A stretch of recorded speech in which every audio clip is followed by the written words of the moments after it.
Imagine you're pregnant. Not today. Not with hospitals. Not with DNA tests. Not with ultrasound scans. Not with government support. Imagine you're pregnant 4,000 years ago. You know you're carrying a child. But there's one terrifying problem. No one can prove who the father is. Not you. Not your family. Not the village chief. Not even the king. So what happened next?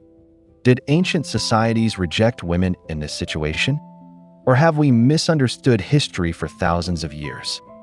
Because the truth is far more surprising than most people realize. Today, we're uncovering one of history's most misunderstood questions. Today, finding a child's biological father can be as simple as taking a DNA test. Within days, science can answer a question that once seemed impossible. But for almost all of human history, that certainty didn't exist. There were no laboratories, no genetic testing, no medical proof. People could witness a pregnancy, but they could never scientifically prove who the father was. That single fact changed everything. Marriage, inheritance, property, even political power. Because if no one could prove fatherhood, how did ancient societies decide who was responsible for raising the child? The answer wasn't the same everywhere. In fact, every civilization came up with its own solution. To understand the answer, we have to travel back even further. Long before pyramids, before kings, before writing, humans lived in small hunter-gatherer groups. Life wasn't easy. Food was uncertain. Wild animals were everywhere. Survival depended on cooperation. Every person mattered, especially children. A newborn wasn't simply one woman's responsibility. It represented the future of the entire group. Anthropologists, studying traditional hunter-gatherer societies, have found something remarkable. Children were often raised by many people. Grandparents shared responsibility. Aunts and uncles helped. Older siblings looked after younger ones.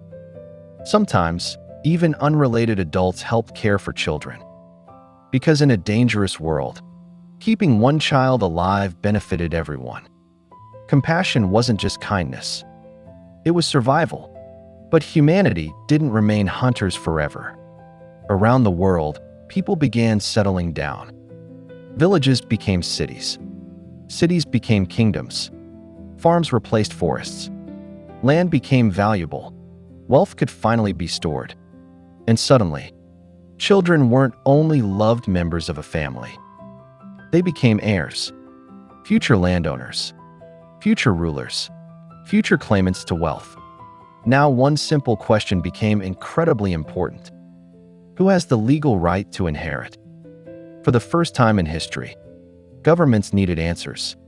And that's exactly why some of the world's earliest laws were created. Not simply to control families, but to prevent chaos. Our next stop is ancient Mesopotamia, where the world's first great legal system tried to solve a problem that science couldn't answer for another 4,000 years. Around 4,000 years ago, between the Tigris and Euphrates rivers, a civilization called Mesopotamia changed history forever. Here, people didn't just build cities. They built laws. One of the most famous legal codes ever written was the Code of Hammurabi, carved into a massive stone pillar for everyone to see. Many people imagine these laws were only about punishment, but that's only part of the story. In reality, many of these laws focused on something much more practical: responsibility. When families argued over marriage, children, or inheritance, society needed clear rules. Not because they were obsessed with romance, but because confusion could destroy communities. The biggest question wasn't always, who was the father? It was, who is responsible for this child? Imagine owning a large farm. You spend your entire life building wealth. One day you die? Now several people claim they deserve your land. Without clear family rules, who inherits everything? This is why children became more than family members. They became legal heirs. A wrong decision could divide an entire household. That's why Mesopotamian laws carefully regulated marriage, inheritance, and family responsibility. Interestingly, many laws were designed to settle disputes before they turned into violence. Their goal wasn't simply to judge people. It was to keep society stable. Sometimes history isn't driven by emotion. It's driven by practical problems. Now let's travel west, to one of history's greatest civilizations, ancient Egypt. This is where history becomes surprisingly different from what many people expect. Today, many imagine ancient women had almost no rights. But Egypt tells a more complicated story. Egyptian women could own property. They could inherit wealth. They could sign legal contracts. They could even appear in court. Was Egypt a modern society? Of course not. But compared with many ancient civilizations, women had far more legal independence than most people realize. That gave them something extremely valuable: options. At this point, you might expect history to give us one simple answer. Ancient societies were cruel. Modern societies are compassionate. Case closed. Except, history almost never works that neatly. Some families rejected unmarried pregnant women. Others protected them. Some communities judged them harshly. Others focused on helping the child survive. The deeper we study the ancient world, the more one truth becomes impossible to ignore. People have always disagreed, even thousands of years ago. And as we'll see next, the Greeks and Romans would take this debate in an entirely different direction. As civilization spread across the Mediterranean, the ancient Greeks became famous for asking difficult questions. What makes a good society? What makes a real family? What responsibilities do parents have? These weren't just philosophical debates. They affected real people's lives. But here's something many people don't realize. There wasn't one single Greek law. Ancient Greece was made up of many independent city-states. Athens had its own traditions. Sparta had different priorities. Other cities followed their own customs. So, a woman could be treated very differently depending on where she lived. History wasn't one story. It was many stories happening at the same time. Greek philosophers loved talking about the ideal society. They imagined perfect citizens, perfect families, perfect governments. But real life rarely followed perfect rules.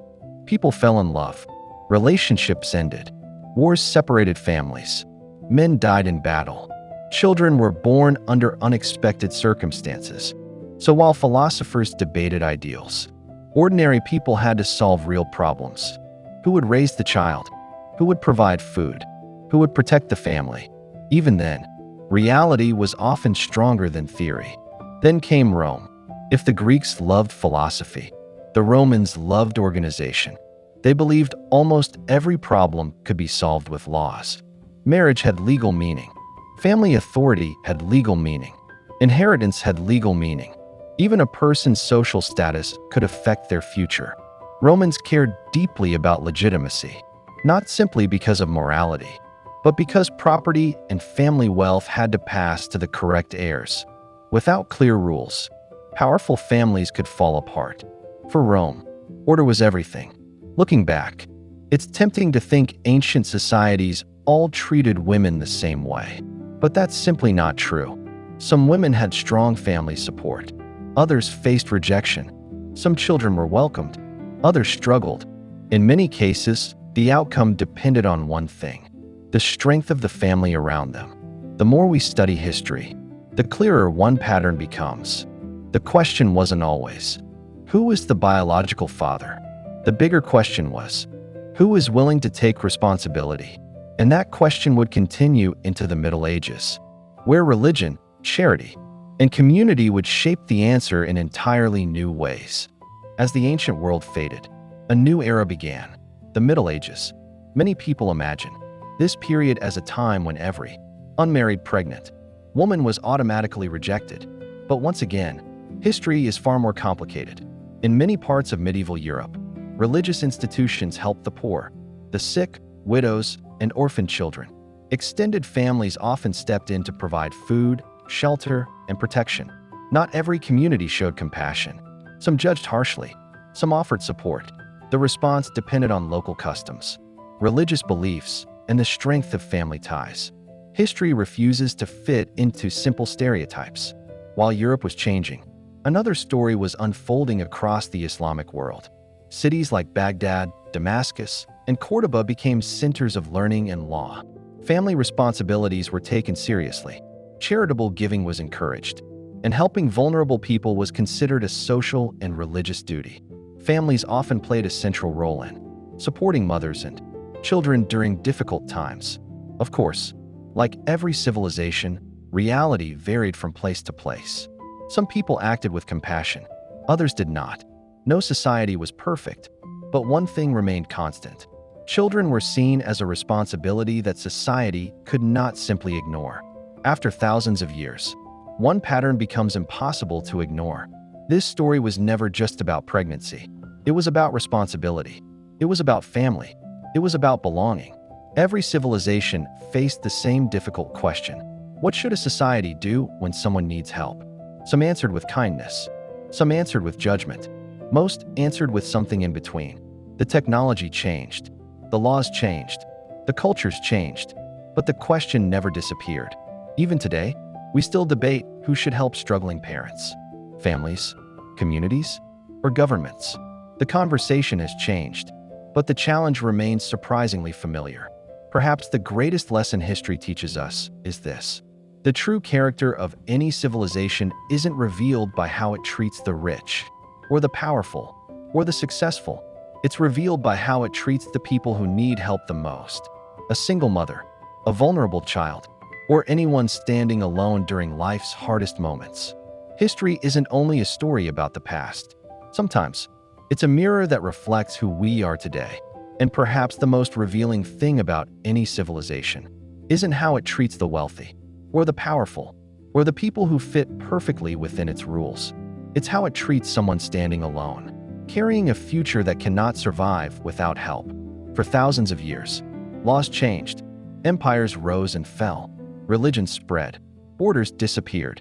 Yet one question remained the same. When someone is vulnerable, what kind of society chooses to stand beside them?